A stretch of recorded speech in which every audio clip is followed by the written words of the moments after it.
Hello, I'm June Edwards, and welcome to the summer quarter of Senior Topics. This is our second week in the summer quarter, and it's a rather short quarter. It goes through August 11th. You can see, I don't know if you can see very well, but I'm wearing a butterfly, and this is the day after the 4th. It's the day of the 5th, and the butterfly is a symbol of new beginnings. And that's what we have. We have a new beginning because we had a new country starting on January 4th, 1776. So let's get right into today's lesson. I hope you had a nice 4th of July. I know it was different this year.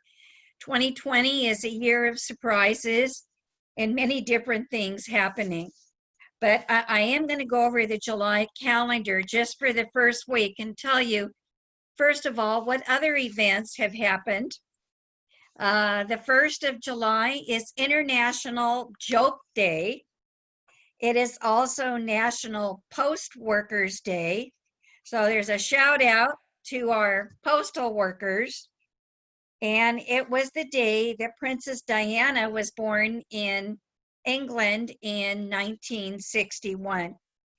The 2nd of July is known for the opening of the first Walmart store in 1962 in Rogers, Arkansas. Now, of course, there's Walmarts all over the place. And the latest word I heard on Walmart is that they are planning on opening drive-in movie theaters, which will be free admission in the parking lots of over 300 of their stores. Boy, I hope that comes to one near us in Southern California too, because I would love to go to a drive-in movie theater. They said they're doing it as a thank you for all of the community support that they've gotten from people who've bought their groceries and clothing and other items there during the quarantine. Well, they're one of the few places we could go. So yeah, we were there, that's for sure. July 3rd, the only thing that I see listed on the calendar is the dog days of summer, where it starts to get very, very hot. And that's the way it goes. It just gets very, very hot. And people start getting a little bit bored. Well, some of us have been bored for quite a while with, the quarantine shutdowns, all the things we've had to do. July 4th, of course, was Independence Day, and we'll spend a lot of time on that. It's also National Country Music Day. And boy, there's been some great concerts on the television from different people donating their talents and just trying to keep us alive and keep us going. On July 5th was the birthday of P.T. Barnum, the circus man, and they had a movie about him a few years ago about his colorful life and how he reinvented the circus. He was born in 1810. July 6th is Build a Scarecrow Day. Well, the corn's out there. I know I'm getting a lot of tomatoes from my garden, and I'm waiting for my watermelon. It's getting, the leaves are growing. No sign of little baby watermelons yet, but there will be later. The first picture postcard was made on July 6th. It is also, oh yum, National Fried Chicken Day. Finger looking good. Oh yes. And here's a good one for you lovebirds out there. July 6th is National Kissing Day. So kiss someone that you love. And if you don't have a husband or a wife around, or a boyfriend or a girlfriend, maybe you've got a grandchild or a pet pooch or a little pet kitten that you could kiss, okay? July 7th is Macaroni Day. And then on July 8th, that was the day that the Liberty Bell cracked. Now, it was okay during the Revolutionary War, but in 1835, while it was being rung at the funeral of Justice John Marshall, the bell cracked. It's also Video Games Day, and I know a lot of the kids are playing video games while they're at home. And then July 9th, National Sugar Cookie Day. And that's as far as we're going to go today with the calendar. We'll look at it again next week once we're past all of the July 4th and 5th hoopla. You know, they're still shooting off fireworks in my neighborhood. How about yours? Did you see the sky light up? Were there lots of fireworks? Well, they were not professional ones because the shows were shut down. They didn't want crowds gathering, at least not in the state of California. And some other states, I think, that didn't have such bad amounts of the COVID flu. I think that they were still open. I've got an essay here that I want to read on this appropriate Independence Day weekend. Why I am proud to be an American. And this is from one of my writing students, Penny Welsh. To paraphrase one of my favorite gospel songs, Oh, for a Thousand Tongues to Sing, of the great country I live in, America. My heart and soul are truly thankful I live in America. I have always appreciated my country, even as a very young child. My parents were very patriotic. Even though my dad served in the military, he rarely spoke of his experiences. Regardless, he impressed upon our family the need to honor America. My mom and dad spoke often on how fortunate our family was to live in this country of freedom for everyone. I was a young girl who lived on the quote unquote wrong side of the tracks, and yet I could go to college and fulfill my dreams of a Bachelor of Arts degree. On a side note, because I did not have a car my first year in college, I paid a friend 25 cents a day to pick me up as she drove by my house to attend the same college, Cerritos Junior College in Norwalk. If I had lived in Russia or many other European countries, that would not have been an option for me.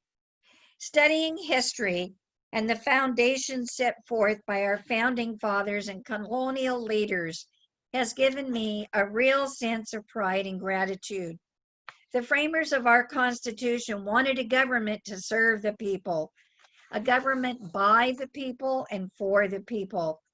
I have always been thankful for those wise and courageous men who wrote and inspired the Bill of Rights.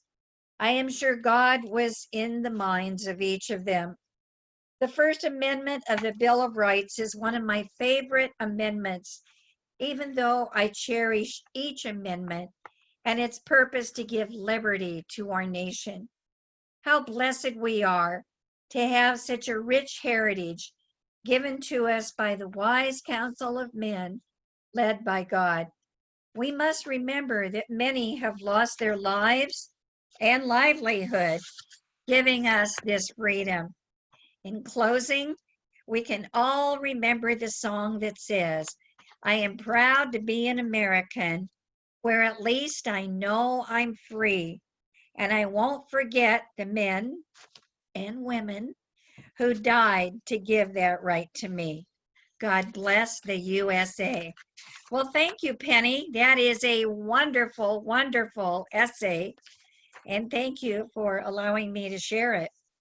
Now I'm going to go on to something that you may not remember from your school days. So this is going to really be a stimulation time in our quest after brain health awareness. I'm going to state some little known facts about the American Revolutionary War. Then I'm going to give you a short quiz just for fun and see how you do at remembering and answering these things. Most Americans think they know a lot about the revolution because they're Americans, but in fact, the real story, not the one just in textbooks, is crammed with lots of little known facts. Information that I'm going to give you has been drawn from multiple sources, and the main compilation is by a noted historian, Mr. Thomas Fleming. Stop for a drink here for just a minute. My, it's nice to have some iced tea on such a hot, hot day. You know, it's been in the upper 90s. Okay, here's fact number one. The Americans of 1776 had the highest standard of living and the lowest taxes in the Western world. Farmers, lawyers, and business owners in the colonies were thriving, with some plantation owners and merchants making the equivalent of $500,000 a year. Times were good for many others too. But the British wanted a slice of the cash flow, and they decided they would tax the colonists.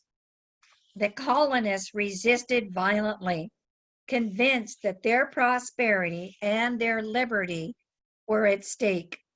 Virginia's Patrick Henry summed up their stance with his cry, "Give me liberty or give me death." You know, I think we need to resist some of the taxes that they're still trying to foist off on us. How do you feel about that? Number two, you know, there was not just one Boston Tea Party. There were two Boston Tea Parties.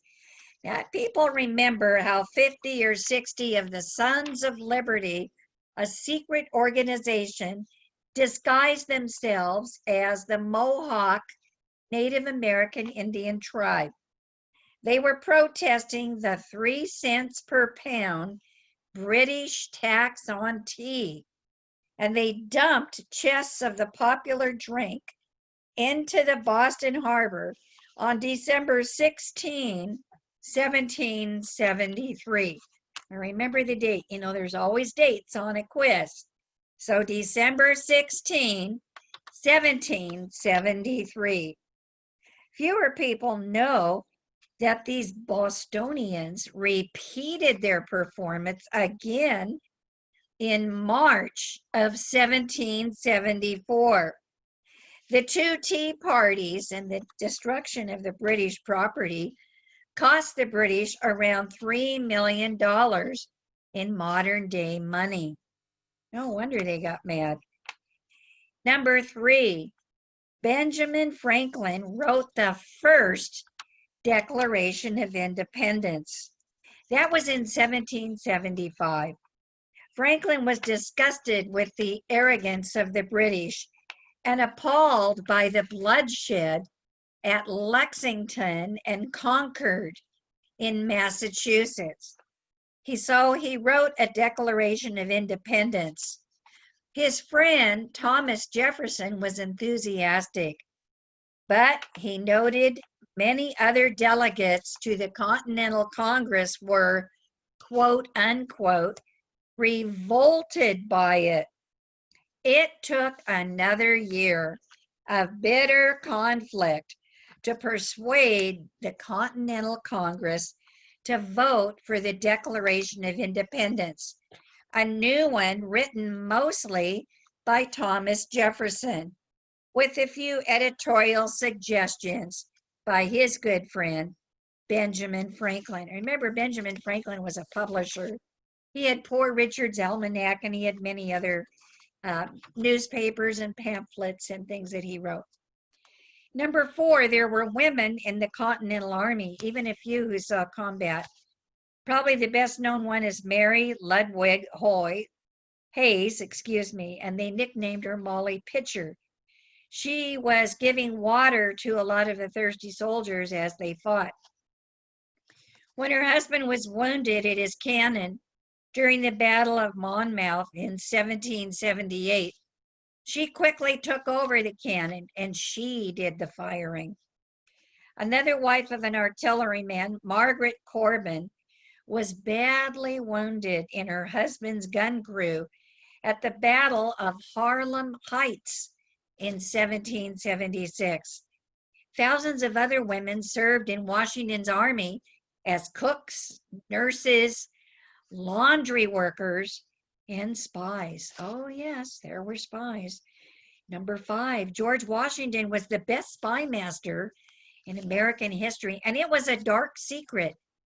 Many Americans didn't even know we had spy rings, mostly stationed on Long Island in New York. But he did run dozens, not just a few, but dozens of espionage rings in the British held New York and Philadelphia. And the man who supposedly could not tell a lie was a genius at disinformation. He was constantly befuddling the British by leaking through double agents inflated reports on the strength of his army. If the British had ever known how close they came to wiping out the small armies that we had, we might be sitting here sipping tea, although I am sipping iced tea, and it would be a whole nother story.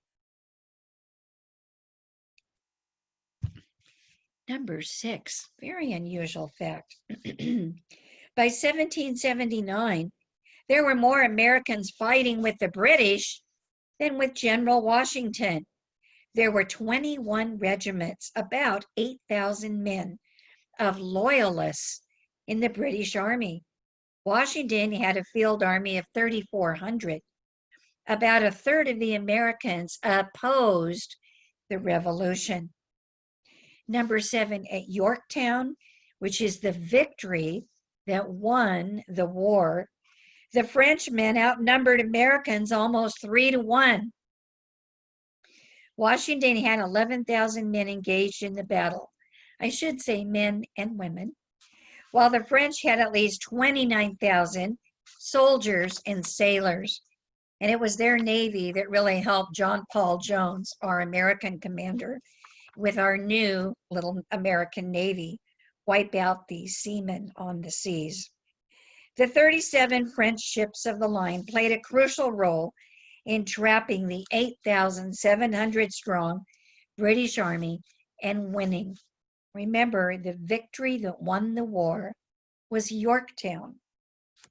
Number 8, King George almost abdicated the throne when the British lost. After Yorktown's defeat, George III vowed to keep fighting. I remember there was a lot of ingrown marriages in his kingly line, and he had the beginnings of a terrible mental illness. Parliament said, no, do not abdicate. The king had written the letter of abdication, but then he withdrew it. He tried to console himself with the thought, well, Washington will become a dictator, and he will make the Americans long for the royal rule of George III again. When he was told that Washington planned to resign his military commission, the monarch gasped, if he does that, sir, he will be the greatest man in the world. Who could ever conceive of someone turning their back on such ultimate power?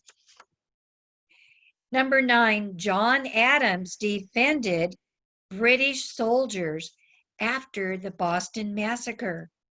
Captain Thomas Preston led some British soldiers to aid another British soldier who was having things thrown at him and was hit several times with a board by an unruly American colonist mob. After their arrival, the people continued to pelt the soldiers.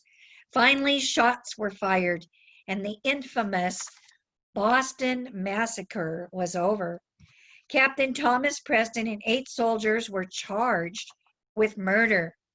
Future President John Adams took up the defense of the soldiers. He, along with Joshua Quincy, was able to get all but 2 acquitted by a local jury. Those 2 were found guilty of manslaughter, but claimed the benefit of clergy. This means they were allowed to make penance instead of being executed. To ensure they could never use the benefit of clergy again, they were both severely branded on their thumbs. Number 10, history's first submarine attack took place not during our Civil War, but in New York Harbor in 1776. The Connecticut inventor David Bushnell called his submarine the Turtle because it resembled two large tortoise shells of equal size joined together. The watertight hull was made of 6-inch thick oak timbers coated with tar. On September 6, 1776, the Turtle targeted the HMS Eagle, the flagship of the British fleet. The submarine was supposed to secure a cask of gunpowder to the hull of the Eagle and sneak away before it exploded. Unfortunately, the Turtle got entangled with the Eagle's rudder bar, lost ballast, and surfaced before the gunpowder could be properly planted on the ship. Number 11, Benedict Arnold, who was later a traitor to our cause, was the best general in the Continental Army. Without Benedict Arnold in the first 3 years of the war, according to historian George Newman, we probably would have lost the Revolution. In 1775, the future traitor came within a whisper of conquering Canada. In 1776, he built a fleet and fought a bigger British fleet to a standstill on Lake Champlain. At Saratoga in 1777, his brilliant battlefield leadership forced the British Army to surrender. The victory persuaded the French to join the war on the American side. Ironically, Arnold switched sides in 1780, partly because he disapproved of the French alliance and partly because he had heavy gambling debts and the British were offering him money. Number 12, by 1779, as many as 1 in 7 Americans in Washington's army was Black. At first, Washington was hesitant about enlisting Blacks, but when he heard how well they fought at Bunker Hill, he changed his mind. The all-Black 1st Rhode Island Regiment, composed of 33 freedmen and 92 slaves, were promised freedom if they served till the end of the war. They distinguished themselves in the Battle of Newport. Later, they were all but wiped out in a British attack.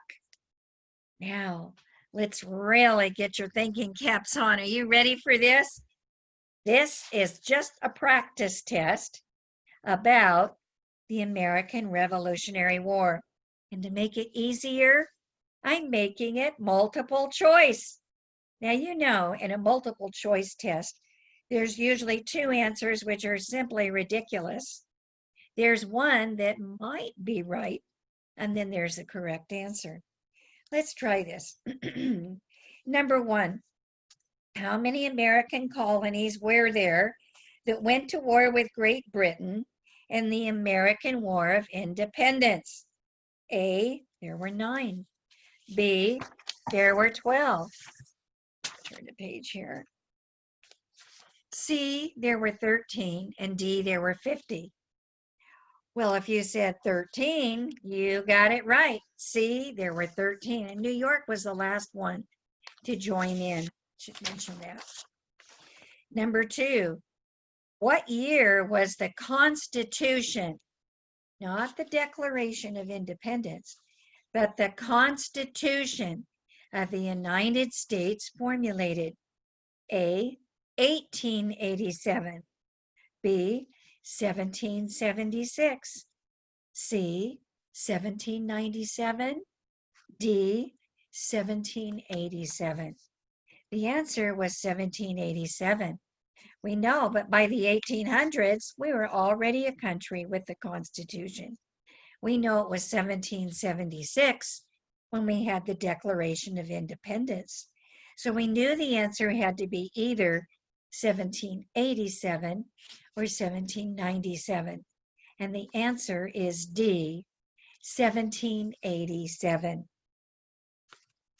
What philosopher stated that all individuals possess certain natural rights, such as life, liberty, and the pursuit of property? Was it A, John Adams, B, John Locke, C, John Smith, or D, John Wesley? Well, if you said it was B, John Locke, you got it right. Next one. Who forcibly prevented the distribution of postage stamps and forced the resignation of the stamp collectors? Remember, they were taxing postal messages with these stamps. A, was it the Freedom Force? B, the U.S. Cavalry? C, the Boston Militia? Or D, the Sons of Liberty? And we know it was that society. D, the Sons of Liberty. Who protested by meeting together to spin yarn for cloth and avoided purchasing cloth from British manufacturers? A, was it the Daughters of Liberty? B, the Wives of Hope? C, the Freedom Sewers? Or D, the Women of Freedom? Well, think about that one for a minute. You know who it was? It was A, the Daughters of Liberty. They weren't going to let the Sons of Liberty do all the protesting. They wanted to do it too. Okay. Who was the governor of Massachusetts in the early 1770s who was for independent American colonies? Was it A, Benjamin Franklin, B, James Madison, C, Patrick Henry, or D, Thomas Hutchinson? You know who it was? It was Thomas Hutchinson. D, Thomas Hutchinson, who was a relative of Anne Hutchinson, a very feisty lady who got kicked out of the Quakers Society and formed a new colony over in Rhode Island with her family members. And let's pick one more here. What did the Patriots disguise themselves as at the Boston Tea Party? Because they certainly did not want to be recognized and jailed or hung. A, fish. B, Native Americans. C, pirates. D, women. I know you all know that answer. What was it? What did you say? Yes, that's right. It's B, Native Americans. Oh, come on. I got to give you just one more. This is an easy one. I promise. I promise. Where was the first Continental Congress held? A, Boston. B, Richmond. C, Jamestown. Or D, Philadelphia? We all know that one. It's the P word, D, Philadelphia. Now, there are a whole lot more of these questions, and I can ask you some of these later if you'd like me to. I did want to share a quote. This is Dwight D. Eisenhower, who really distinguished himself as a general during World War II and served as one of our presidents in the 1950s. Here's what he said. There is nothing wrong with America that the faith love of freedom, intelligence, and energy of her citizens cannot cure. I love that. Okay, and I have a picture here. This was writing at the Declaration of Independence, and this is by Jean Leon Ferris. Put this up here. I hope that you can see it. Get a good look at that. Isn't that a gorgeous painting? You know, they did not have cameras in those days, but they had painters who would make sketches of what was happening. And I want to share a little bit more of some of the photos we have with you before we conclude today. I also had a couple jokes, if I have some time here, that I wanted to share. So let's lighten it up just a little bit. This is some jokes submitted by children 7, 8, 9, 10, 11 years old. What is red, white, blue, and green? A patriotic turtle. And that's from Jessica, age 7, in Texas. What did one flag say to the other flag? Nothing. It just waved. That is from Eloise, age 9, in Virginia. How is a healthy person like the United States? They both have healthy constitutions. And that is from Tom, age 8, in Kentucky. And one more. What dance was very popular in 1776? Independence. And that's from Richard, age 8, Long Beach, California. Those kids are pretty clever. Now I want to share with you a special hymn. You know, on the 50th anniversary of American independence in 1826, this was sung at the Central Church in Hartford, Connecticut. And it's hard to get copies of the words now. I looked all over the internet. So I'm so glad that I've had this copy for about 15 years, which is about how long I've been teaching senior topics in different facilities for the NOCE. Here we go.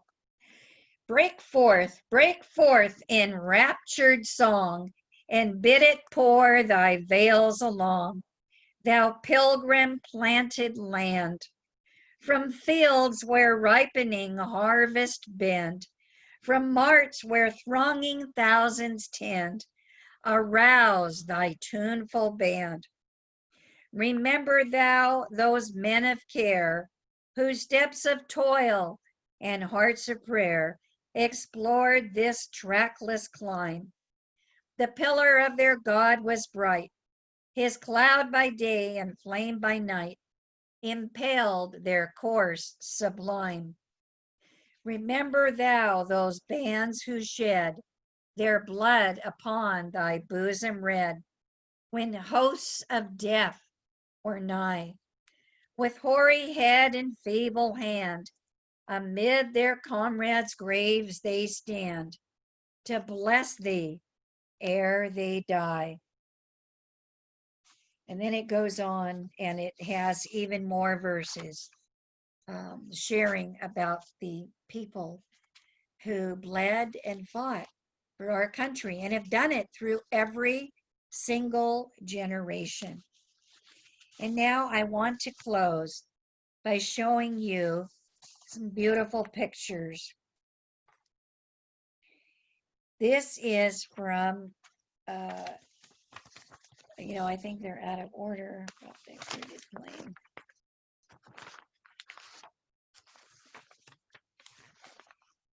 Okay, this is Oh Beautiful for Patriot's Dream. I hope you can see the picture okay. God shed his grace on thee.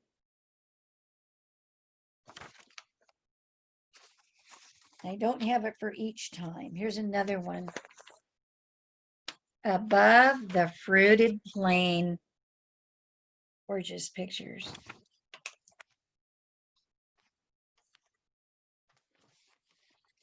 America, America, God shed his grace on thee, and crown thy good with brotherhood.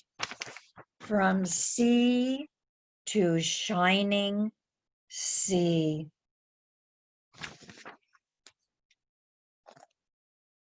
And here's a picture. This shows the crossing of the Delaware Christmas Eve when George Washington led them to their first victory. It was not their first battle, but it was their first victory that they had. And then we have George Washington resigning his commission. He decided to go back and become a citizen farmer. And then later, they call him back to service again as the first president. And he was unanimously voted in as the first president. Would you join me in singing here at the very end a few verses of Yankee Doodle? And this is the song that the soldiers sing. It was a popular tavern song, came over with the Brits, and then the Brits sang it and made fun of how bedraggled the Americans looked, and the Americans picked it up and turned it into a song of victory. Yankee Doodle came to town riding on a pony, stuck a feather in his cap and called macaroni. Yankee Doodle, keep it up, Yankee Doodle dandy. Mind your music and the step, with the girls be handy. Yankee Doodle is the tune Americans delight in. 'Twill do to whistle, sing, or play, and just the thing for fighting. Yankee Doodles, boys, hooray! Down outside, up the middle. Yankee Doodle, fossil law, trumpet, drum, and fiddle. And they would make up these verses as they marched along, sometimes in the snow, sometimes on hard stones and branches, and sometimes with no shoes. Should a haughty foe expect to give our boys a caning, we guess they'll find our boys have learned a little bit of training. And one more. See if I can find a good one. America's a dandy place. The people are all brothers. And when one gets a pumpkin pie, he shares it with the others. Here's one that I love. We work and sleep and pray in peace. By industry we thrive, sir. And if a lazy won't do his part, we'll scout him from the hive, sir. And then on Independence Day, and who's a better right to? We eat and drink and sing and play and have a dance at night too. And God bless you this week as you go about your living and your lives. And God bless our wonderful United States of America. See you next week. Bye. Stay in touch.